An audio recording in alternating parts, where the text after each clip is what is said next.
tratar de entender que esto que vamos a celebrar este fin de semana, pues es mucho más allá que solamente gritar Viva México, etcétera, que también se vale, es importante tener este sentido de identidad y de pertenencia, pero quizá si valoramos más lo que ha significado toda esta guerra de independencia, pueda ser todavía mucho más interesante complementarlo de esta forma. Y bueno, habíamos dicho la vez pasada, si se acuerdan, que teníamos por ahí una serie de fechas bien interesantes que tenían que ver mucho con, entre otras cosas, tenían que ver mucho con los septiembres de 1808 y por otro lado con los septiembres de 1809. Y en este sentido estábamos revisando, entre otros, la crónica que nos había dejado del Arenal en torno a toda esta situación. Y por ahí, revisando de nuevo esta crónica de la Guerra de Independencia, decíamos que ha habido o hubo, antes de la segunda conspiración que va a encabezar ya directamente el capitán Ignacio Allende, capitán de los Dragones de la Reina, vamos a tener antes de esta última conspiración, que es la del 1810, vamos a tener primero un intento de autonomía que va a estar encabezado por el virrey Iturrigaray. Esto ocurre en septiembre de 1808 y va a haber una especie como de golpe de Estado a esta intentona del virrey Iturrigaray ante la invasión de Napoleón Bonaparte a España y obviamente ante haber puesto en prisión a los reyes de España, Carlos IV, que había abdicado en favor de Fernando VII y al mismo Fernando VII. Aquí en la Nueva España, a través de este virrey y parte de sus regidores en el Cabildo de Ciudad de México, lo que vamos a tener es precisamente un intento de este virrey de poder pues nombrar una especie de gobierno fiel a la corona española de españoles, pero con la autonomía en este virreinato de la Nueva España.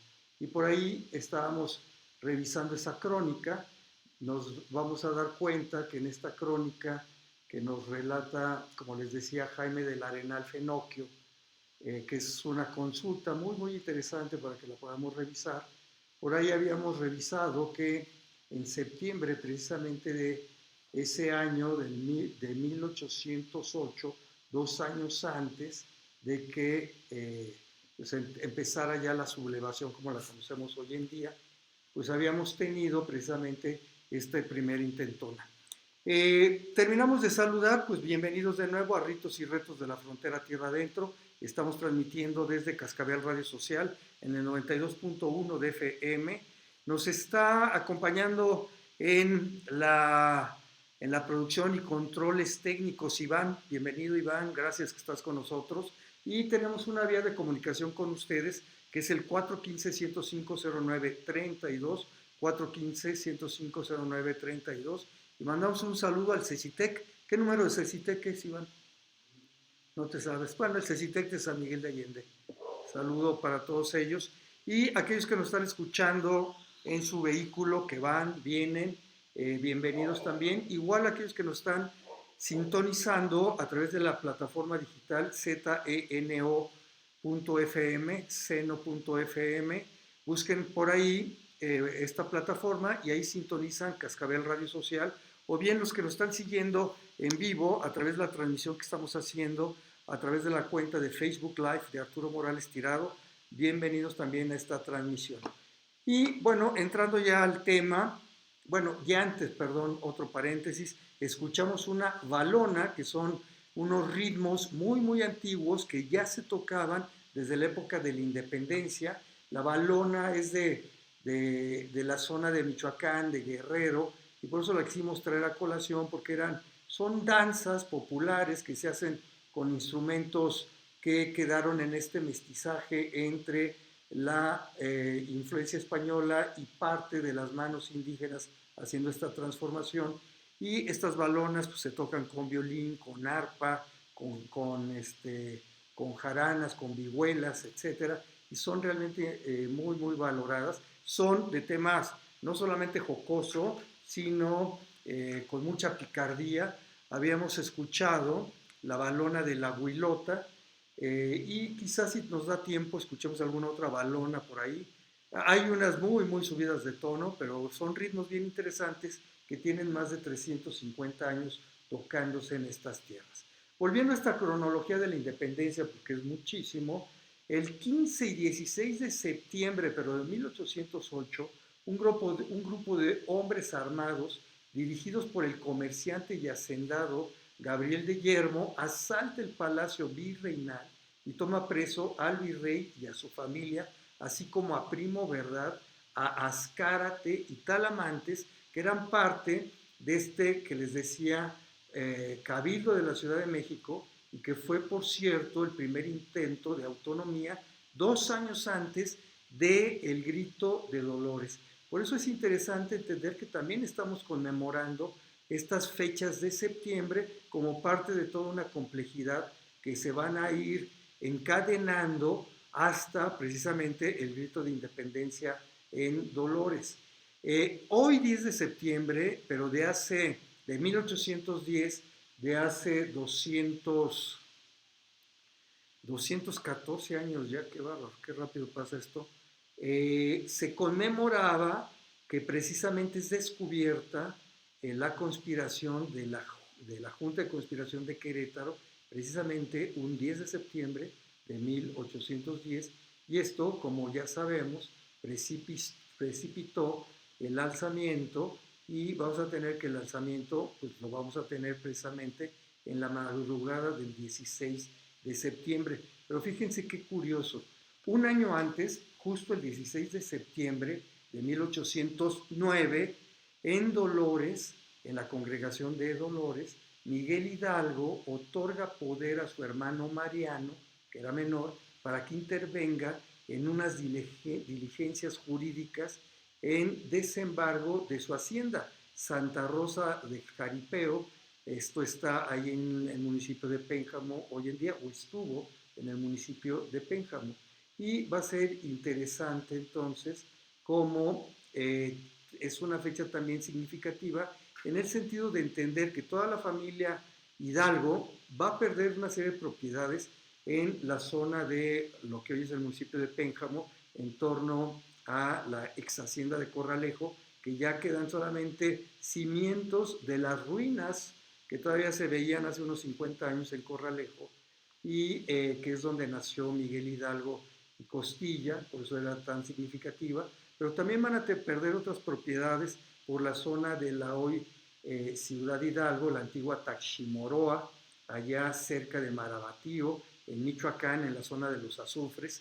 Y bueno, todo esto nos da algo de contexto para entender que el propio Hidalgo pues no estaba precisamente tampoco tan a gusto con lo que estaba sucediendo, no solamente con la invasión de Napoleón hacia España y tener un gobierno espurio en la Nueva España a través del golpe que da Gabriel de Yermo, sino, bueno, aunque mandan después a otro virrey, sino también tenía, pues ahí algunos asuntos pendientes precisamente con la justicia de aquellos años en la Nueva España. A finales de este año de 1809 se genera otra, que es la primera conspiración ya como conspiración ya concreta para tener una autonomía de este gobierno virreinal, y esa la va a encabezar José Mariano Michelena, y va a invitar a otros criollos. Recordar, también lo hemos señalado, que la mayor parte de estas conspiraciones en toda Latinoamérica, curiosamente, fueron encabezadas por criollos, que eran españoles nacidos en América, que eran en el sistema clasista de aquellos años. Hay que entender siempre la historia en su tiempo, espacio y circunstancias.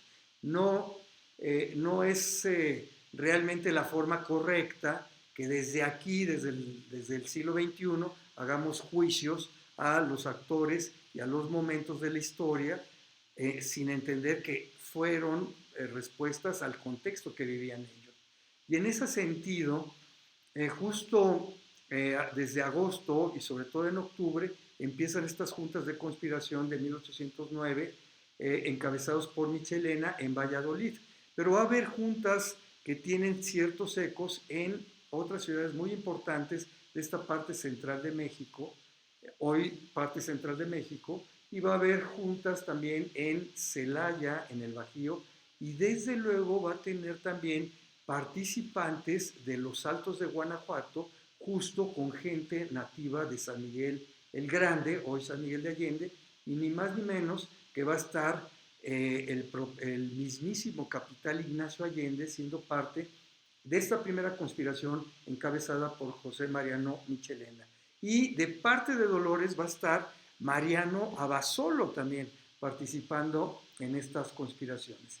Y veíamos ya en la emisión pasada que el 21 de diciembre de 1809, apenas unos 9 meses antes de que fuera ya el grito de Dolores, es descubierta la conspiración de Valladolid, que tiene como cabecillas al teniente José Mariano Michelena, al capitán, también en Michoacán, en Valladolid, José María García Obeso, a Fray Vicente de Santa María, que era un fraile que se movía entre Querétaro, Valladolid y San Miguel el Grande, y entre otros va a tener al capitán Ignacio Allende y a José Mariano Abasolo del Escuadrón de Dragones de la Reina, uno nativo en San Miguel el Grande y el otro en Dolores.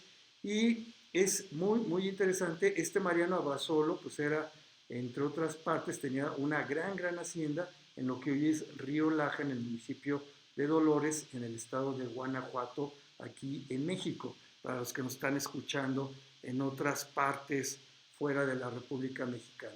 Y luego va a venir ya el año de 1810, va a ser puesto en libertad porque le tenía realmente mucho aprecio, el que era hagan de cuenta, el jefe de todas las cuestiones militares en Nueva España en ese 1809, que era ni más ni menos que el mariscal José María Félix Calleja, y por eso es puesto en libertad tanto Abasolo como el propio Allende. Entonces no pisan la cárcel, pero va a ser interesante que todo esto va a ocurrir en esos días. En 1810, en algunas otras partes de Latinoamérica, el año de 1810 prácticamente en toda la América de habla hispana va a ser crucial. Incluso lo va a ser en el mismo Brasil, cuando se va a alojar ya formalmente la corona portuguesa en San Salvador y en Bahía, ahí en San Salvador, en Salvador Bahía, perdón, se va a establecer ya el reino portugués, y ahí va a establecerse por el tiempo que va a estar invadido Portugal por Napoleón. Pero entre el 21 y el 25 de mayo en Buenos Aires, hoy Argentina, se desarrolla la Revolución de Mayo.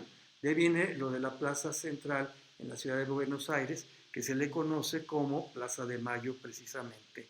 Saludos, Luis Alvarado, que nos está siguiendo aquí en la transmisión. Gracias por escucharnos y acompañarnos. Y también se van a dar otras rebeliones en toda América Latina, desde luego con Bolívar, con San Martín, con Miranda, con muchos otros, O'Higgins, con Artigas, etc. Entonces el 1810 va a ser crucial. Y tenemos entonces, como les decía, que el 10 de septiembre de 1810 va a ser descubierta la conspiración en Querétaro, y entonces en ese momento, pues bueno, hay varias versiones de quién es el que traiciona de alguna manera al movimiento en la Junta de Querétaro. Estaban, entre otros, el capitán Arias, Joaquín Arias, me parece que se llama, ahorita se los confirmo, y entonces en este momento se dan cuenta de que ya están preparando armas los hermanos González, que vivían cerca de la Plaza de Armas de Querétaro, y entonces da el aviso a los oficiales del escuadrón que tenían ahí de custodia en Querétaro, y ellos van y catean precisamente eh, la casa de los hermanos González y se dan cuenta precisamente que existe esta fábrica ya de algunas lanzas y algunos implementos que se pensaban usar precisamente para, eh, para entrar a esta primera parte de la guerra o del principio armado. Entonces es descubierta la conspiración precisamente en Querétaro, y es la corregidora Josefa Ortiz, que es puesta en prisión por su propio esposo Miguel Ortiz, corregidor de Querétaro, pues porque trata todavía de mantener un poco el mando, él como la autoridad política, aunque no era precisamente la autoridad, digamos, militar allí en Querétaro, y por eso, para evitar cualquier otra suspicacia, pone a su esposa bajo prisión, y aún así, sabiendo de la importancia de que esto se estuviera precipitando, la corregidora envía una carta a través de su cochero, que era Ignacio Pérez, al capitán en aquella época, Ignacio, eh, Ignacio Allende, y esta carta va a llegar vía Juan Aldama, que la intercepta por ahí de Jalpa. Juan Aldama administraba algunas haciendas por ahí, y de ahí se va directo hasta Dolores, y ahí ya en Dolores había también otras partes donde se había, en Guanajuato mismo ya se sabía de planes para iniciar una rebelión en octubre. Otros decían que las fiestas de San Miguel, aquí mismo en San Miguel el Grande, y ya estaba de alguna manera en sobreaviso parte del propio ejército, el ejército real que dirigía Calleja, y por otro lado también ya estaban en sobreavisos algunos jefes políticos, como el intendente de Guanajuato, Miguel Riaño. Por eso ya se encontraban en Dolores desde el 10 de septiembre por lo menos. Estaban Abasolo, estaba Allende, y estaba también el cura Miguel Hidalgo. Y sabemos entonces que se va a precipitar todo esto. Se van a reunir el 15 en la madrugada, ya con esta confirmación, a partir precisamente lo que nos dice, de lo que nos dice en,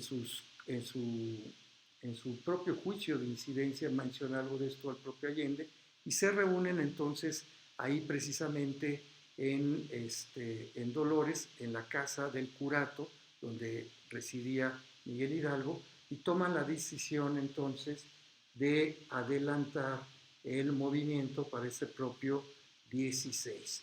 En torno a todo esto, hay otra obra muy interesante que valdría la pena revisar. Esta es una de las últimas investigaciones que se han hecho sobre Ignacio Allende. Esto lo hace la historiadora Adriana Fernanda Rivas de la Chica, que se llama Ignacio Allende, una biografía.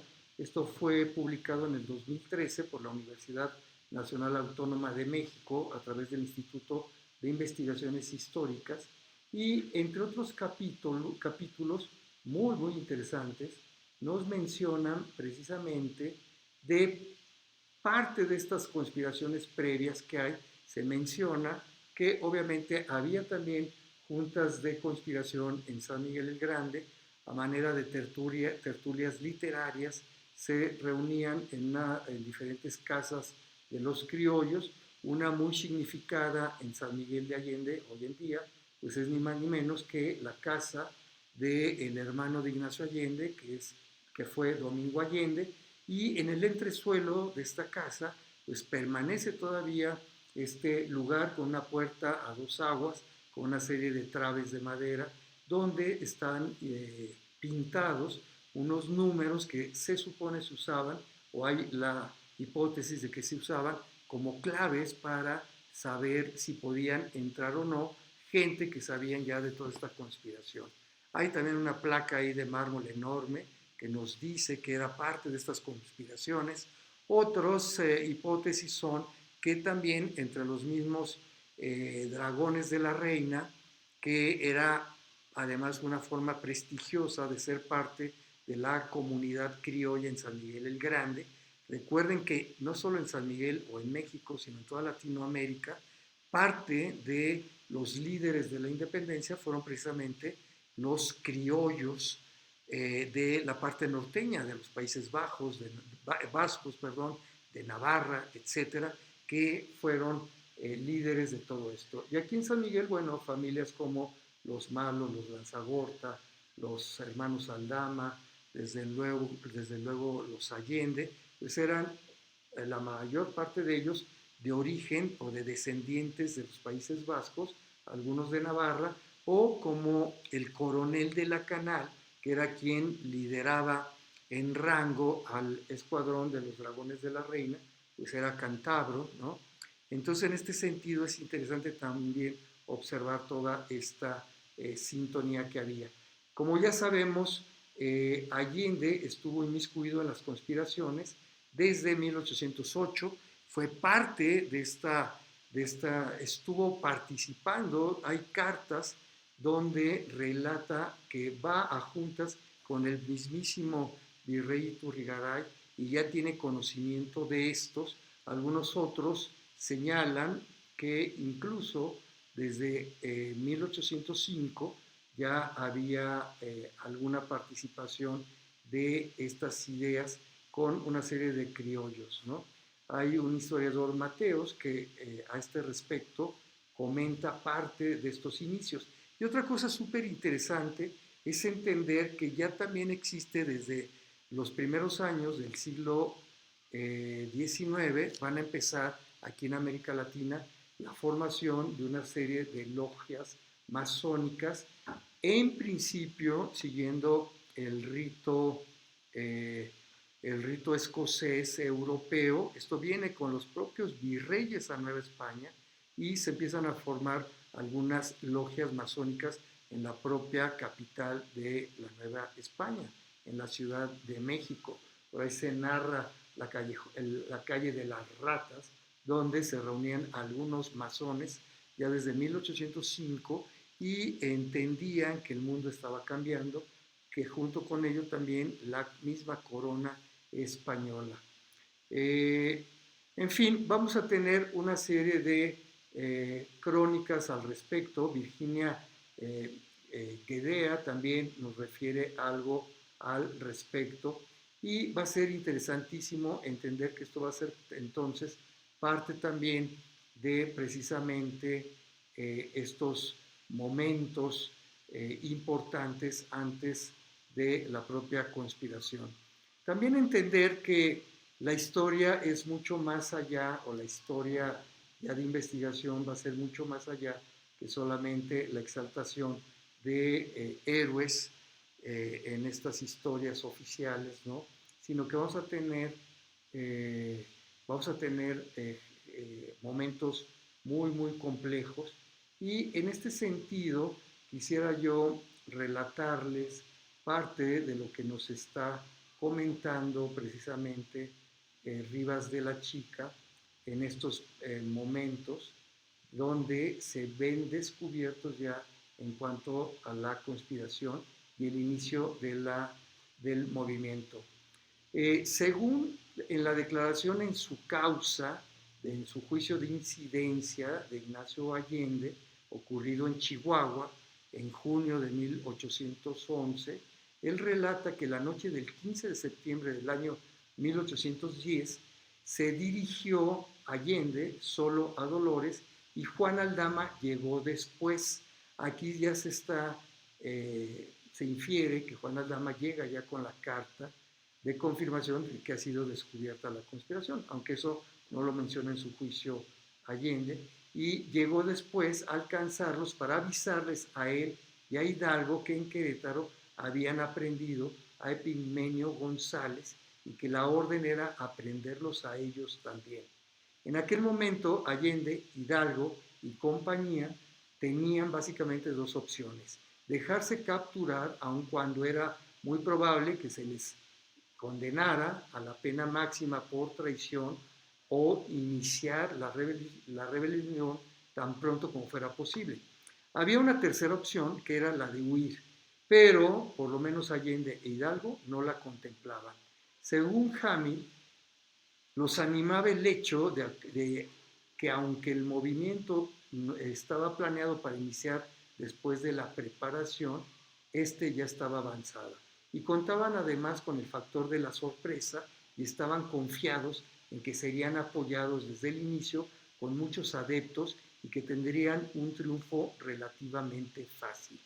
Allende opinaba, apoyado por Aldama, que lo conveniente sería citar a los demás implicados de la conspiración que estuvieran en Dolores para exponerles la situación y consultarles sobre lo que debería hacerse. Además, proponía que 6 u 8 emisarios partieran hacia la Ciudad de México, Guadalajara, Guanajuato y otros puntos para ponerse de acuerdo con los jefes de las conspiraciones en aquellos lugares y dar inicio así al movimiento. Hidalgo escuchó el plan, pero comentó que deberían tomar acciones más rápidas. Siempre fue muy pragmático el cura, y de esta forma, ya que si lo hacían rápido, ya que si se enviaban emisarios a las poblaciones implicadas, para cuando estos llegaran a los agentes de aquellos lugares, ya estarían muy asustados por las noticias de lo que había ocurrido en Querétaro y ya no contarían casi con ningún apoyo. Según Arteaga, Benito Arteaga, en este momento Allende se levantó exaltado, usó la mano sobre la espada y exclamó: pues bien, señor cura, echémosles el lazo, seguro que ningún poder humano podrá ya quitárselos. A lo que Hidalgo respondió: lo he pensado bien y veo que en efecto no nos queda otro arbitrio que el de coger gachupines, por lo que acabaremos de cenar y daremos principio. Ante esta manera tan precipitada de comenzar un movimiento que se pensaba iniciar en forma tan distinta, el mismo Arteaga se planteó algunas preguntas que aún hoy son pertinentes.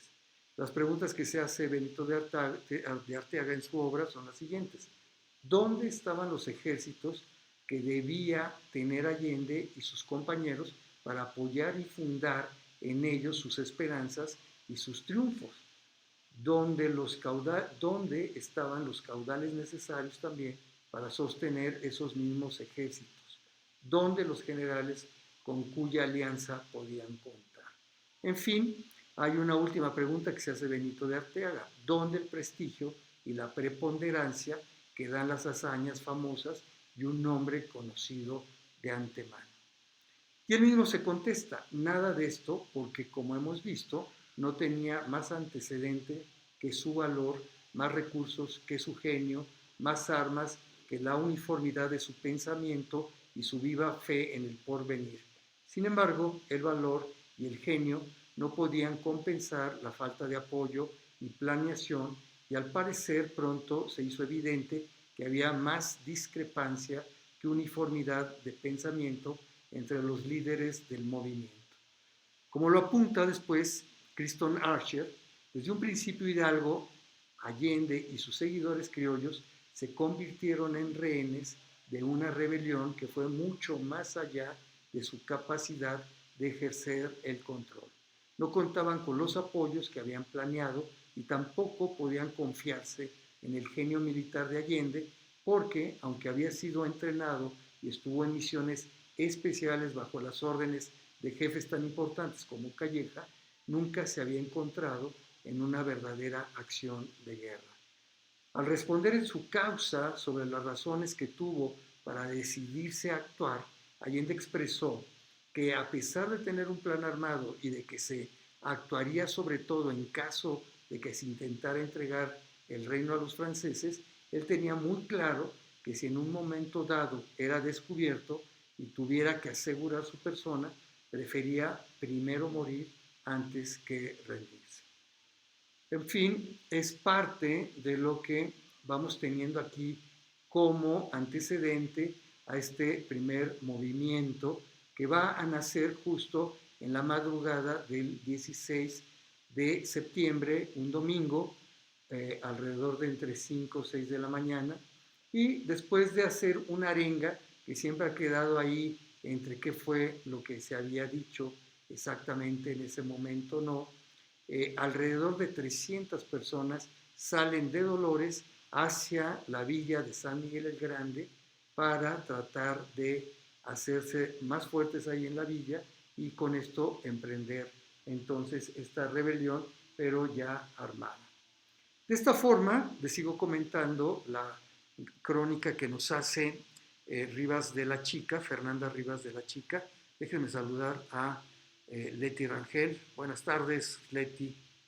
¿De dónde viene la palabra gachupín?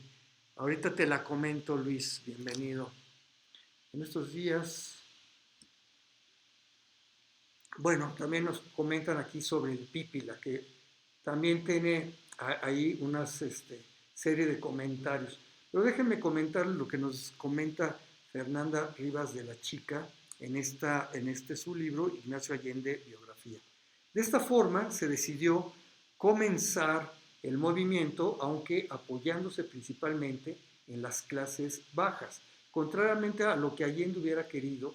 Luego de resolverse a actuar de inmediato, salieron de la casa cural Miguel Hidalgo junto con su hermano Mariano, Ignacio Allende junto con Juan Aldama, José Santos Villa, Abasolo y 10 hombres más, y se dirigieron a la cárcel para liberar a los reos, lo que les ayudó a reunir 80 hombres armados con espadas que pertenecían al regimiento de la Reina, de los Dragones de la Reina. Allende y Aldama, por su parte, marcharon a casa del subdelegado Rincón para aprenderlo tanto a él como a su esposa. Miguel Hidalgo llamó a misa más temprano de lo normal, ya que para ser domingo era más fácil que la gente comenzara a congregarse.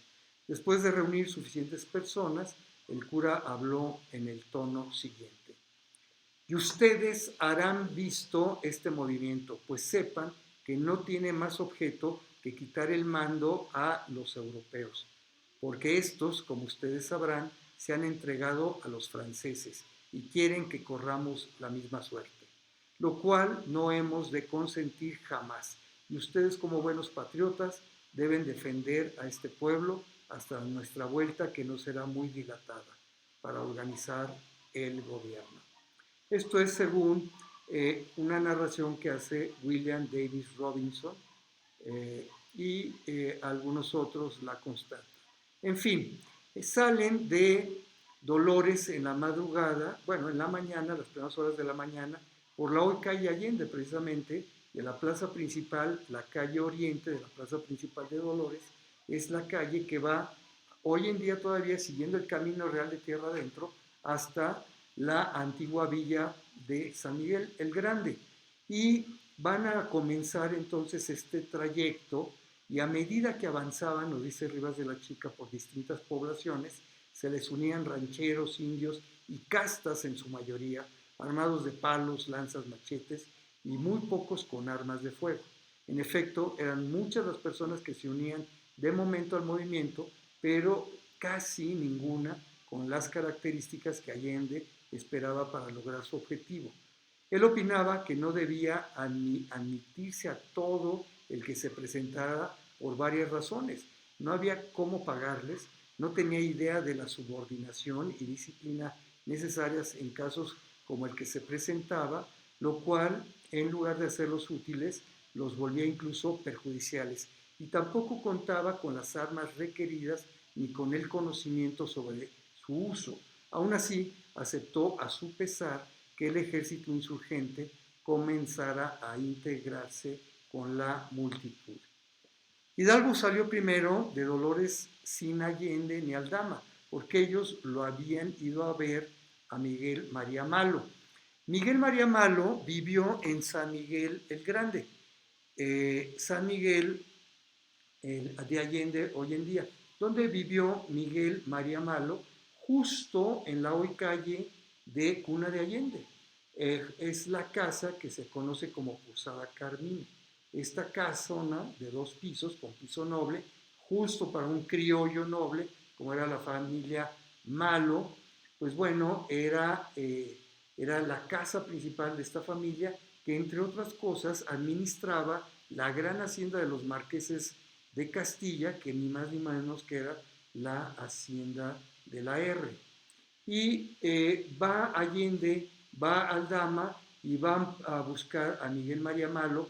Algunos dicen que ya tenía noticias y entonces envió a su hijo Luis Malo, y es con los que se va a reunir Allende, Aldama, y a partir de esto quedan de que espere Hidalgo a los demás ahí en la R, y es en la R precisamente con la participación de Luis Malo, con la participación de Allende, de Aldama, que eran muy conocidos ahí en la zona, que se van integrando gente pues de toda esa zona.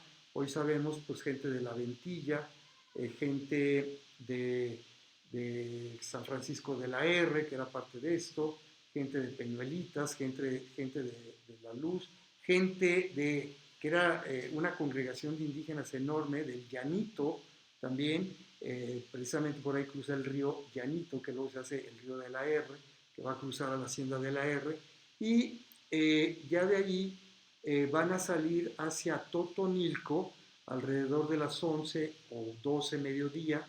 Hay un mezquite, por cierto, muy afamado en la ex hacienda de la R, justo entre los restos del casco de la hacienda de la R y el camino real de tierra adentro, frente a estas ruinas del casco de la hacienda de la R, que hay un contrafuerte cilíndrico monumental. Se encuentra un mezquite que debe tener más de 400 años, enorme, muy cuidado, cercado y tal, y se comenta que precisamente ahí Hidalgo ofrece una serie de plegarias a la Virgen de Guadalupe y tal, y a partir de eso vienen otras arengas a gente que se sigue reuniendo allí en la R y salen hacia Totonilco. ¿Cuántos kilómetros hay de Dolores a la R? 8 kilómetros. Entonces esa es la primera parte que se van reuniendo. Parece ser que antes de mediodía emprenden camino hacia Totonilco precisamente, posiblemente 11 de la mañana, y de la R hacia Totonilco, pues sí, ahí sí ya van a ser unos 10 kilómetros por lo menos. Entonces por ahí después de mediodía van llegando no solamente primera parte del ejército insurgente. Algunos estiman que de la R salen ya alrededor de 2,000 personas, otras incluso un poco más, y van a llegar a Totonilco después de la 1 del día, media tarde, y hay varias versiones acerca del famoso estandarte de la Virgen de Guadalupe, que se encontraba, unos dicen en la sacristía de Atotonilco, del santuario de Jesús Nazareno de Atotonilco, y también cuentan, ya Hidalgo sabía que estaba excomulgado prácticamente, después el obispo de Michoacán, Obeso, pues va a hacerlo oficial esta excomunión, no solamente a Hidalgo, sino a todos los que le seguían en este movimiento.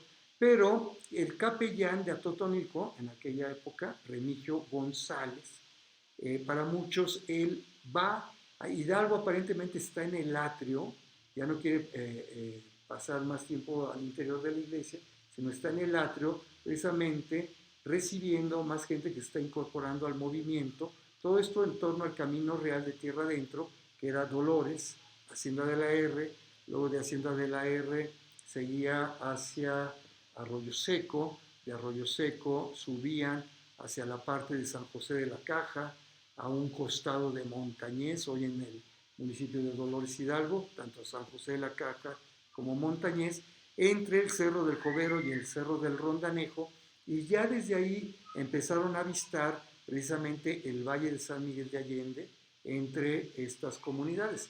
Más o menos para que tengan una idea, es la zona donde está Montecillo de la Milpa, donde está Los Ricos, donde está Los Barrón, donde está desde luego la Cuadrilla y donde estaba otra gran hacienda que va a aportar parte de su peonada a precisamente este primer movimiento, y que es precisamente la hacienda de La Petaca, que administraba otro criollo que vivía vecino de la plaza principal en San Miguel el Grande, que era ni más ni menos que Francisco Javier Lanzagorta. Entonces ya para este mediodía ya mucha gente de San Miguel el Grande sobre todo sabían de este alzamiento y empiezan a incorporarse. Entonces son parte de los dragones de la reina, parte de los criollos de San Miguel, que empiezan a reclutar gente precisamente de sus haciendas. Ahí también estaba administrada por esta hacienda de La Petaca, Trojes de Belén, estaba ya en la zona de Rodríguez, la hacienda de Jesús María, lo que estaba como estancia de Canal y que luego pasa como también una hacienda pequeña, pues la propia Totonilco, está Taboada también. La hacienda de Taboada pues era ni más ni menos que de la familia de la esposa de Mariano Abasolo, que era también una familia de muchos, muchos recursos, y por eso a Totonilco va a ser tan importante en esta primera parte. Y ya alrededor de las 4 de la tarde algunos piensan, es que sale entonces ya de Atotonilco este primer ejército insurgente que, como lo hemos estado narrando, pues bueno, va a tener estas características de ser más bien peonada, indígenas, etcétera, y pues pocos armados con armas de fuego y menos con disciplina militar. Y salen entonces de Atotonilco, algunos estiman que entre 4.000, 5.000, otros elevan un poquito más la cifra y van rumbo a la villa de San Miguel el Grande. Entonces, ya llevan el estandarte que, como les digo, unos se lo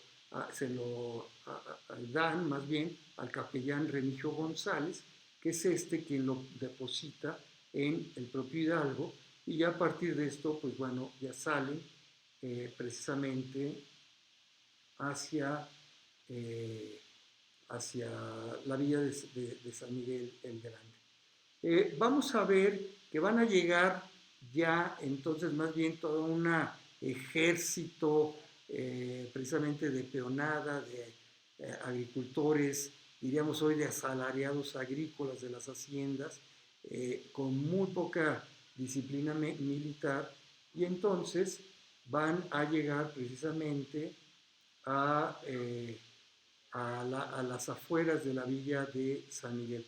¿Por dónde fueron entrando? Pues bueno, ellos van a llegar precisamente por lo que hoy sería entre Totonilco y Dolores.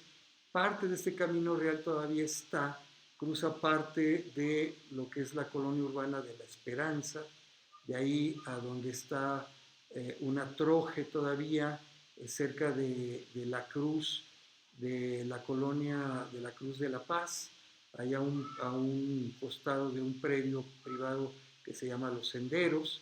De ahí va a seguir este camino real, cruza por hoy un fraccionamiento que se llama Terra Adentro precisamente, y va a accesar por la famosa calzada de la Independencia. Precisamente esta avenida de la Independencia pues era el camino real de Tierra Adentro, con una vista panorámica de esta villa de San Miguel. Y precisamente van a estar conectando. Permítanme un minutito, Iván, ¿nos haces un favor? Si nos conectas aquí a la extensión. Sí. Y van a estar llegando entonces a las afueras todo este ejército. Algunos calculan que ya eran alrededor de 8.000, otros elevan un poquito más esta cifra, y pues no es tan de Vitores que se va a llegar precisamente a este lugar, sino que vamos a, gracias, vamos a darnos cuenta que va a haber una serie de conflictos. Ahí va a intervenir precisamente para tratar de poner un poquito más de disciplina Ignacio Allende. Se nos está yendo el tiempo, ya me di cuenta, son las 15:52. Y bueno, les narro muy rápidamente.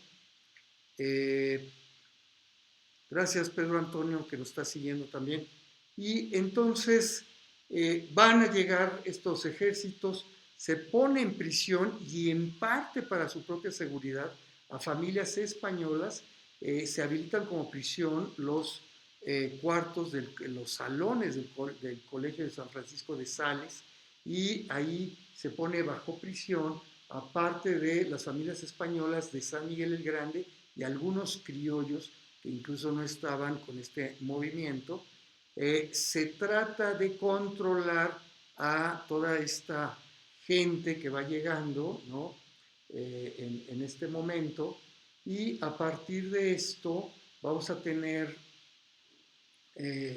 un Allende, un Aldama y en general a los propios dragones que por ser conocidos en la villa de San Miguel van a poner un poco la disciplina ante todo este ejército que llega y que va a hacer algunos desmanes y saqueos en algunas tiendas del propio San Miguel. Todo esto en la noche y madrugada ya del 17 de septiembre.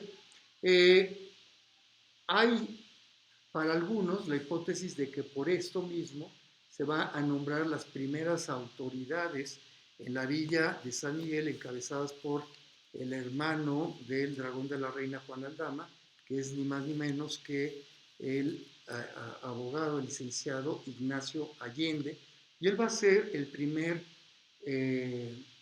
el primer líder de este nuevo ayuntamiento independiente que se va a nombrar precisamente el 17. Entonces, es en esta forma que se va, que se va a nombrar esta primera autoridad ya a partir de este primer ejército insurgente, y a partir de esto vamos a ver cómo va a haber algunas ya fricciones entre el propio mando de Hidalgo con el que encabeza eh, el capitán Allende. Se nos está yendo el tiempo. Queremos dejar pendiente para el próximo fin de semana la parte final de este primer ejército insurgente.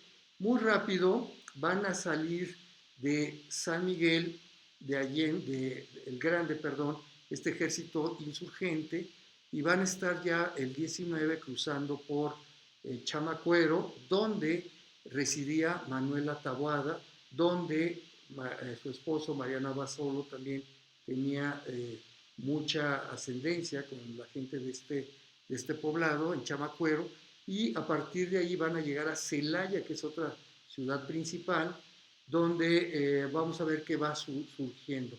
De Celaya se van a dirigir, así se los paso ya muy rápido, ¿no? Van a dirigirse hacia la zona del Bajío, van a pasar a Salamanca, de ahí, a partir de Irapuato, van a tomar hacia la hacienda de Burras.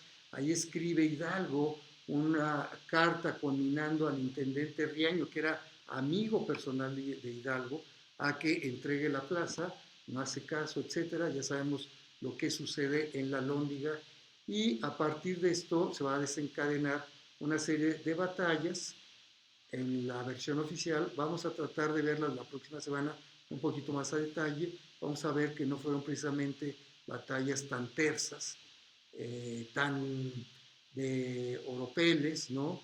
El propio Lucas Salamán, que para aquellas épocas tenía entre 11 y 12 años, narra cómo ve la toma de la Alhóndiga desde la azotea de su casa, que estaba ni más ni menos que en la Plaza Mayor de Guanajuato, a unos metros. Él mismo narra en la famosa obra de México a través de los siglos, cómo a través del capitán Allende, él y su familia, que eran prácticamente solo mujeres, en su casona, la casona de los Aldama, perdón, de los Alamán, está frente a la casa de los Rull y Valenciana, allí en Guanajuato, enfrente del viejo Congreso de la Unión, hoy Museo de los Poderes. narra Lucas Alamán cómo salva, gracias a la intervención de Allende, la vida, porque se vuelve aquel un desmán entre alrededor de 30,000, otros 40,000 insurgentes contra no más originalmente de 800 españoles y fieles a la corona todavía. Muchos de ellos fueron masacrados en la Alhóndiga, en fin. Todo esto lo narraremos después. Hay dos masacres terribles que ocurren en una barranca cercana a Valladolid o Morelia, y otra, la barranca de Oblatos, que son terribles. Esto lo confiesa el propio Hidalgo en su juicio de incidencia. Dice, me dejé llevar por el frenesí de la independencia, ¿no? En fin, narraremos esto con el ánimo de ver que fue historia mucho más compleja y cómo son vencidos después de la batalla del 30 de octubre de Tres Cruces, ya son vencidos en los primeros días de noviembre en Aculco por Calleja, se divide el ejército, Hidalgo va a Valladolid, luego a Guadalajara, Allende va a Guanajuato, cae en Guanajuato, desgraciadamente Allende salva por nada el pellejo y se reúne de nuevo con Hidalgo en Guadalajara, y el 17 de enero es el acabose en la batalla de Calderón. Todo esto lo narraremos ya con un poquito más de detalle la próxima semana y veremos al final del día cómo son apresados el 21 de marzo de 1811. Son llevados, algunos son ejecutados en Monclova y otros son enjuiciados y ejecutados en Chihuahua. El último de ellos, Hidalgo, el 26 de julio de 1811, y 4 de ellos, como sabemos, terminarán sus días con sus restos de sus mortajas, de sus cráneos, en las 4 esquinas de la Alhóndiga. Pero por esto tendremos la próxima sesión. Por hoy son las 3:59. Es hora de decir hasta pronto y agradecerles la atención de su audiencia, de su escucha o de su video escucha, si nos han seguido por Facebook Live. Gracias a todos. Pedro, gracias por tus comentarios. Vecino y colega de un lugar olvidado, la Hacienda de la R, un lugar en ruinas tristemente, estimado Pedro Antonio Infante. Así es, qué tristeza. Hablaremos también, si quieres, de eso la próxima semana. Por hoy no nos resta sino agradecerle su compañía, agradecer a Cascabel Radio Social y a invitarlos a que nos sintonicen en el 92.1 de FM. Tendremos ya pronto a Ranchero Pandillero con su programa Ranchero Pandillero, algo así como de barrio, ¿no? No sé, música de barrio, algo así. Bueno, tenemos ya a Ranchero Pandillero por llegar y nos vemos y escuchamos la próxima semana. Hasta entonces, y que tengan muy feliz y buena conmemoración de fiestas patrias. Arturo Morales les dice, ¡viva México! Hasta la próxima. Ahí estamos ya. Entonces, ¿viste lo que hice ahorita? Sí, marqué el de las 4. No sé.